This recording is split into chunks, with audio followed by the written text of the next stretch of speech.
He kōna ipurangi tēnei nā te reo irirangi o Aotearoa.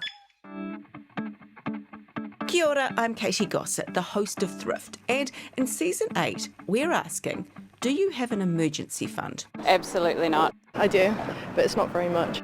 We've got some tips to get you underway. A good starting point is $1,000 just to get you in that groove, realising that it's achievable. We take a look at batch cooking. Our portions are 2 chicken drums. These ones are going to be frozen as well. Making a bunch of meals at once saves money and time. We want to cook once and eat 3 times. Then, how is the cost of living crisis trickling down to younger family members? We'll only really buy stuff on sale, and we only have the lights on when we're in the room. They've got their own thrifty tips. A trick my mum uses is that we don't keep doors open and we close them to keep the heat inside. Could you survive for a week just by eating what's in your cupboards?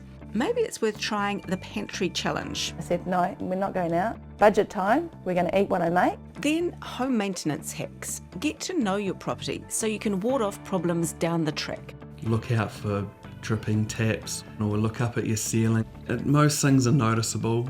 And a lot of those jobs we can do ourselves. So looking at gutters, grab yourself a bucket, some tongs, get in there, just get any leaves and debris out. Follow and listen to Thrift at rnz.co.nz or on your favourite podcast app so you don't miss an episode.